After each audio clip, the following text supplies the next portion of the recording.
In DC, for DC. DC Radio, 96.3 HD4 and DCRadio.gov. Hello, and welcome to OPC Radio Connect. I am Sandra Mattavous-Frye, People's Counsel for the District of Columbia.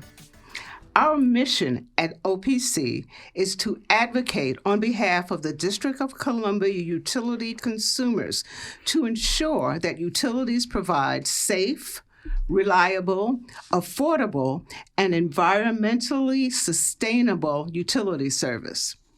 We are your utility lawyer. Through a series of podcasts, we will educate and inform you about your rights, rules and regulations, important cases, and advances in technology affecting electric, natural gas, telephone, and water utility service, and most importantly, tell you how they all figure into your daily living. You will hear from OPC staff, experts, and other advocates. In today's segment, our topic is, What's Up with Water? Let me introduce my guests. Both are OPC staff members. Chandler Crumlin is the manager of OPC's new Water Services Division, and attorney Grace Soderberg is the section's assistant People's Counsel. Welcome, Grace and Chandler. Thank you, Sandra. Thank you, Sandra. Let me begin by giving listeners just a little background on how OPC became involved with DC Water. In the summer and fall of 2018, there was a loud outcry by DC Water consumers over high bills and sometimes dramatic increases in water bills. One of their chief complaints was that they did not have an effective voice before the DC Water Board, where the rates were set. Consumers were demanding to be heard. In response, members of the D.C. Council introduced the D.C. Water Consumer Protection Amendment Act of 2018. The Council passed the act on December 18, 2018, which expanded the scope of OPC's mission. It now allowed the office to advocate on behalf of district water consumers through our complaint resolution process, and it gave us a limited role in rate hearings. The law became effective on April 11, 2019, at which time OPC formally established the OPC Water Division. We hired staff and began handling a wide range of consumer complaints, including disconnections, negotiating payment plans, and meter-related issues, among other things. In addition, we began to participate in the DC Water Board's hearings on proposed rate increases. In many respects, OPC's new role with DC Water mimics or mirrors our long-standing role and experience in representing electric, natural gas, and local phone consumers. I find that it is both an opportunity and a challenge.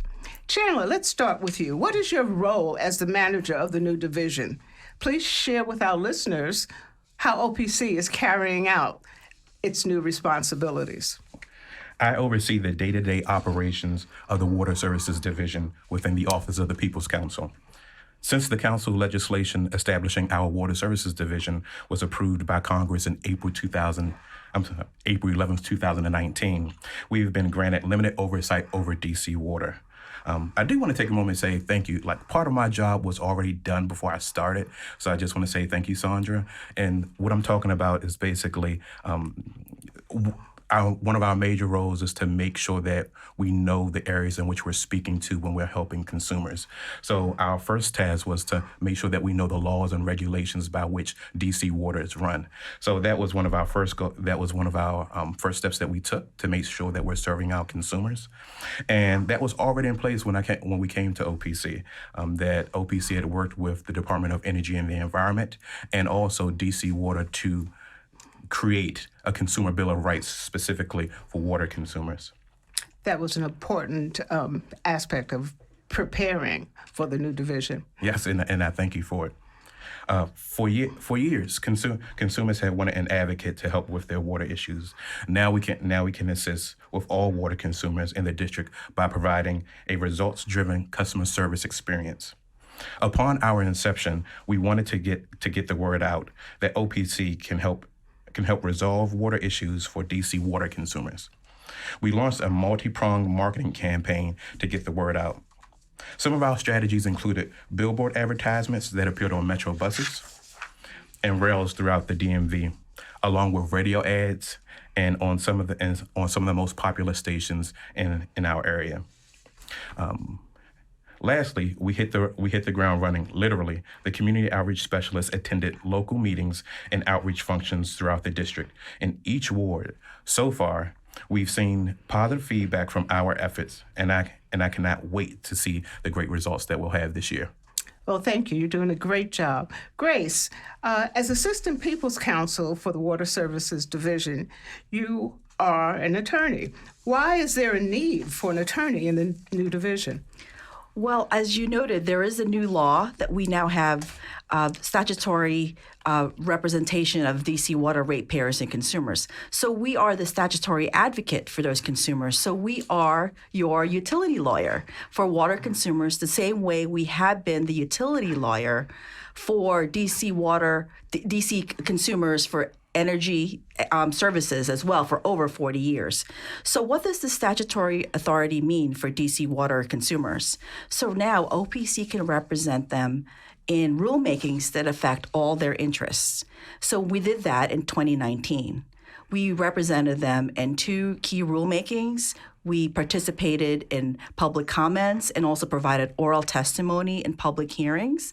And beyond these rulemakings that affect all DC ratepayers and consumers, OPC also represents individual consumers. We get involved in their specific complaints and try and craft a solution to their specific complaints to result in a positive outcome. For example, in 2019, when one of those consumer complaints went to a formal process, an administrative hearing, OPC represented them in that administrative hearing, and we came to a positive result in that. And even after a positive order, when DC Water appealed that order, OPC fought back with numerous filings and continued to advocate and zealously advocate for that consumer so that we resulted in another positive order for that consumer's issues. So that was actually a win-win for the consumer as well as for the office. Yes, definitely, especially with OPC on your side as your utility lawyer. Until the new law, we could only refer consumers to DC Water staff. Now we actually can independently represent them. Correct. Have you noticed a difference, and what has been the response of consumers to the services that we provide? The response has been they know they have a statutory advocate. So with what has been mentioned with the Bill of Rights, on one hand, they are more informed as well, and now that they know there's a utility lawyer, they can give their interest to us, and they know we can represent them zealously.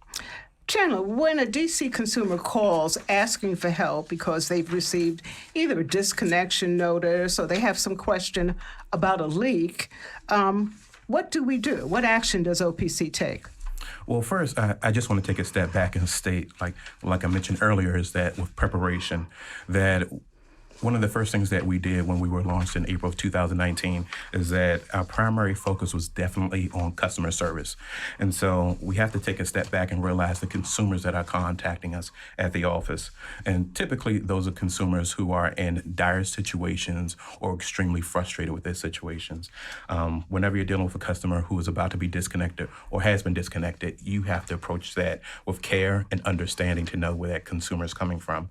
So what we first do is that we talk to the consumer, we hear what their issue is, and that we talk with the consumer, we hear what the issue is, and that we walk through with them how we can help them resolve the issue.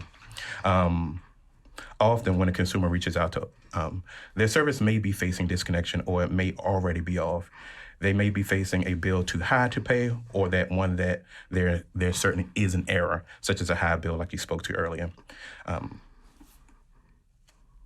Once we have the consumer's description of their issue, is that what we do is that we take that information, we reach out to DC Water, and DC Water responds in turn on what the issues are that's happening on the consumer's account. With that information is that we start an investigation on the consumer's account, we review DCMR, the laws and regs, and that we basically negotiate with DC Water to say, what is the best outcome that we can have for this consumer in this particular situation? And right now we're doing this on a daily basis. And one of the things that we're doing that is really interesting, that we have one consumer that's disputing with DC Water their property line. So it's fascinating every day. Every day is something different. Grace mentioned one success story. Do you have another? Yes. We have plenty of success stories. I just need to pull one out of my hat. So one of our first success stories is a consumer that was in Ward 4 that she received a bill that was over $2,000 for 1 month of service. The consumer had been working with DC Water to resolve the issue, and 6 months later, after reaching no resolution, the consumer reached out to OPC, actually the week when we were first launched. And what we were able to do is determine that there was a meter error with this consumer's account. And we worked with DC Water, we walked through the process, and then we were able to get this consumer's bill adjusted back down to its normal amount. And the consumer was happy, and that was one of our first cases that I'm really proud of, and it's a success story that I know will keep going. Great, that sounds fantastic. DC Water is an unregulated authority. Unlike Pepco, Washington Gas, and Verizon, the local level, DC Water does not fall under the jurisdiction of the Public Service Commission, or for that matter, any other regulatory authority. Grace, what is the impact of the lack of independent regulatory authority over DC Water? Well, the District of Columbia is unique in that way. It's one of the handful of jurisdictions in this country that has no regulation over the water sector. So what that means is that DC Water is self-regulating. It's not subject to the jurisdiction or any oversight of the DC Public Service Commission. Instead, they regulate themselves. They have their own board of directors. So in terms of rates, they propose and approve their own rates, unlike the other utilities who have to go before the Public Service Commission and ask them for their approval. But even with this construct, OPC is able to be your statutory advocate. For example, in the rulemaking last year in the CAP program, which is the Customer Assistance Program 2, CAP 2, OPC filed extensive comments. We provided oral testimony at a public hearing. We supported the extension of that program to help DC ratepayers, and we also said there should be a sustainable funding source. As a result of OPC's advocacy, that program has been extended, and DC Water has said they're looking at making it more permanent. That's great. So OPC is making a difference. Yes, we are. You are listening to OPC Radio Connect. I am Sandra Mattavous-Frye, People's Counsel for the District of Columbia. My guests are Chandler Crumlin, manager of OPC's new Water Service Division, and attorney Grace Soderberg, assistant People's Counsel. We are talking about what's up with water and delving into how OPC is now advocating for DC Water consumers. Educating and informing consumers is a major goal for OPC. We spend hundreds of hours informing consumers about important issues. As we say, OPC is in the neighborhood, attending numerous community events, including ANC and civic association meetings, fairs, block parties during any given year. We also sponsor town halls. These events provide us with an opportunity to educate consumers about their rights, the services OPC provides, and pass along valuable information to help save energy and money, and to ensure that you have access to utility discount programs. We invite you to check out our publications, such as a Water Conservation Guide and our Water Consumer Bill of Rights on our website. opc-dc.gov. And we keep consumers informed via Facebook, Twitter, and Instagram. Please follow DC OPC on social media. Let's hear again from our speakers. One of the hot issues facing DC water consumers was the Clean Rivers Impervious Area Charge, commonly known as CREAC. Now that's a mouthful. Grace, could you explain what is CREAC and why did it become such a bone of contention? Yes, thank you, Sandra. Yes, let's break it down. So CREAC, as you said, stands for Clean Rivers Impervious Area Charge. So what is an impervious area? So that's, in layman's terms, like the parking lot areas. Those are the areas with paved areas. So those are driveways and other such areas. So let's step back and talk about how CREAC, this charge, came about. So this is to bring in money for the Clean Rivers Project. So since 2009, the CREAC charge has been in place by DC Water. And so the Clean Rivers Project came about because of a federally mandated $2.7 billion consent decree to reduce combined sewer overflow to the district waterways. So under this consent decree, the district and DC Water must reduce 96% of this combined sewer overflow by 2013. So CREAC applies to all district property owners, regardless of whether or not they pay for other water or sewer services. The entities that are exempted from the CREAC charge are the district and some federal public rights of ways. So let's get to this bone of contention, as you said, Sandra. What is this about, right? So when DC Water instituted CREAC in 2009, it was set at a very low rate. And what's happened is that CREAC has risen sharply as the Clean Rivers Project assumed more debt to reach its construction milestones. So the project is currently at a cost of $3.15 billion plus debt service. So let's illustrate what CREAC means for the common person. So in its first decade, CREAC rose by over 1,700%. Or an average annual increase of over 37%. So if we look at a single-family home in a district, on average, let's assume they occupy 1,000 square feet of impervious area. So back in 2019, the monthly fee for that area was $1.24. And then it soared to $25.18 by 2018. And that same home paid $276 for CREAC in 2019. And beyond the common person, let's look at what it means for certain institutions. So DC Water has estimated in 2019, absent any discount, a typical church will spend $16,000 to $35,000 in CREAC, and cemeteries will be charged approximately over $30,000. No wonder there was such a loud outcry and scream. That's a big difference.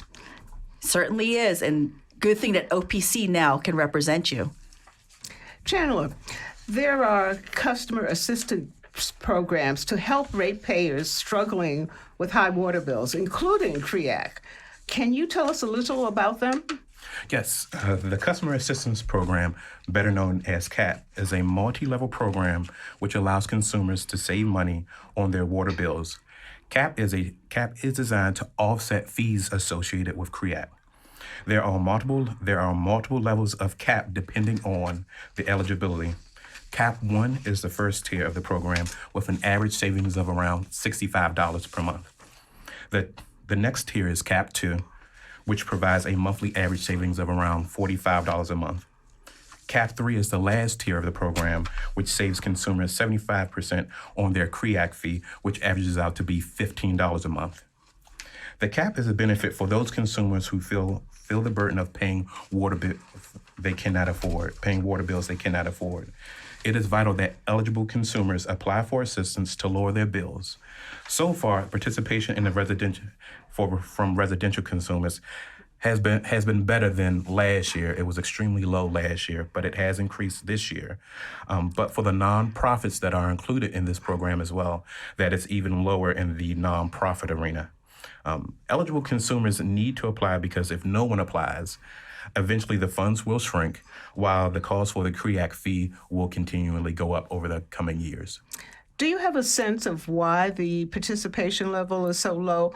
Although I do, I'll offer a caveat that that's a problem that we have in the other rate relief and discount programs for the other utilities, like the RAD and the RES program. Yes. Do you have a sense of what drives that? Well, I had a chance to reach out to a nonprofit last week, well, a couple of nonprofits, because I wanted to see what the issue was. One of the issues that has been explained is that the application process is quite arduous and tedious for a nonprofit, that they have to supply the last time they filed to be a nonprofit up-to-date files, and they also have to prove that CREAC is a economic burden to their organization. Another piece of frustration comes in the fact that there is no finite ratio to say if I will get relief when I apply for CREAC. Much different from the other programs in the district, such as RAD for electric or the gas reduction program, is that you know your income qualifications, but with this CREAC for nonprofit, there's no necessarily income qualification. So that's another part that is really hindering some of our nonprofits from applying, because they want to know, if I make this much, what is my dollar amount threshold that I need to get so I can get some relief for CREAC. And I assume that communication is also a factor. Getting the word out. Do people and these nonprofits are they even aware that this program and opportunity exists? Yes. Yes, we are definitely hitting the ground. We're doing our community outreach on our end. And so we're marketing the program to our consumers, nonprofits and residentials, to let them know that this money is out here. Please take advantage of it. I've also seen DC Water has pretty much an uptick in their communication and outreach. That's a good thing. Yes, definitely. I've heard some commercials on the radio about the program, and I've also seen some news stories as well. So the word is getting out there. Okay, that's great. Where can listeners get information about CREAC relief? I'm glad you asked. The CAP application process is different from CAP 2 and CAP 3. Eligible CAP 1 consumers can apply for assistance with DC Water, PEPCO, and Washington Gas simultaneously. The Department of Energy administers the program, and anyone who is interested can call 311 to find out more information and schedule an appointment to see if they are eligible. We want our consumers to be ready when they apply for the program. Residential consumers will need to provide a photo identification, proof of income, which can be their most recent pay stub, most recent DC and their most recent DC water bill. Nonprofit consumers will need to provide their annual revenue after expenses, their most recent exempt property use report, and the number of equivalent residential units, which is essentially an ERU, and that's how they're billed for the CREAC. Consumers can also verify their eligibility on DOEE's website, download the application, and apply by either mailing the application to 1200 First Street, Northeast, 5th floor, Washington, D.C. 20002, or emailing the application to creac.residential@dc.gov. Grace and Chandler, what is the takeaway that you would like to give to DC Water consumers? What should they do? What's the message going forward? I would definitely say be active. There is so much that I've learned from coming on at OPC about water issues. And I'll be honest and say I never looked at my water bill before I started. And now I check my water bill each month. And we've even started conserving water inside our home, something that wasn't a high priority before. So I would say be active. And so what I mean by be active is take an active step in conservation, looking at your bill, and if there are programs out there, taking advantage of the programs that are available to us. Grace, do you have any words of wisdom? Yes. Use OPC. We're your statutory advocate. Look at our website. Look at our resources. We provide a lot of educational resources. All these matters discussed, our Consumer Bill of Rights, conservation, and also the process for how to help you going forward if you do have a dispute. Because as we've said, we're your utility lawyer, we're your zealous advocate. You can get in touch with our consumer specialists, and they will help you with your case. And if it does go forward into a more formal place, I will be there for you as your attorney, as your utility advocate. Oh, that's wonderful. And we at OPC, we will have town halls. And again, if you have an ANC or civic association that you would like us to attend, please let us know. And I also want to speak to consumers right now and say and implore them, if they need to reach out to OPC, please reach out to us sooner rather than later. If you're in danger of being disconnected, please reach out to us prior to disconnection. It's much easier to keep a service on if the water service is still on versus having the service restored once it's been disconnected. So please reach out to us as soon as you can, that we want to help resolve your issue. Great. Thank you very much. We are ready to close out this edition of OPC Radio Connect. I'd like to thank Chandler Crumblin and Grace Soderberg for educating our listeners about OPC's new water service division and how we are advocating for DC water consumers. But before I leave, it's important to note that DC Water and OPC are working together and collaborating in many different ways to ensure that the system is working. We're trying to identify, some of the systemic problems that are occurring. I didn't ask, but do you see trends coming up? Yes, just reviewing the complaints that we receive from our consumers, I do see trends that the majority of our complaints come from wards 4, 5, 7, and 8. And in those wards, our highest complaint numbers surrounds disconnections.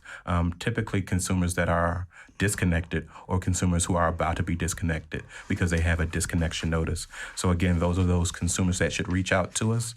Our next issue, and this will be the last issue, is our payment issues. And this encompasses a lot of things. It encompasses affordability. It encompasses consumers that may have just fallen behind on their water bill and need to get assistance just to help catch them up. And also, it can be about consumers that need an installment plan to help them spread out that payment.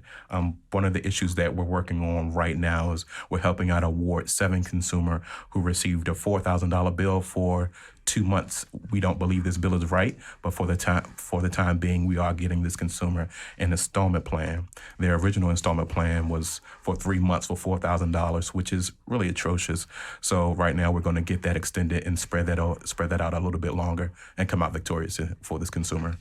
That's an important factor because frequently consumers will agree to an installment plan that they really can't afford and ultimately end up where they were in the beginning with a disconnection. Yes. We hope that you will join us for future podcasts when we cover a wide variety of topics relating to utility service, energy, climate change, among other issues. And most importantly, make all aware that OPC can help when you have a problem with your utilities. One thing that I would also like to say, if there is a subject matter that you would like us to discuss, please contact us. We welcome your feedback on our podcast. Email us at info@opc-dc.gov. Contact us through Facebook at DC People's Counsel, on Twitter at DCOPC, or give us a call at 202-727-3071. That's 202-727-3071. Also, check out our website at opc-dc.gov. Sign up at opc-dc.gov for our monthly newsletter, the OPC Connection, and get useful information. Until next time, I am People's Counsel, Sandra Mattavous-Frye, and you've been listening to OPC Radio Connect on DC Radio.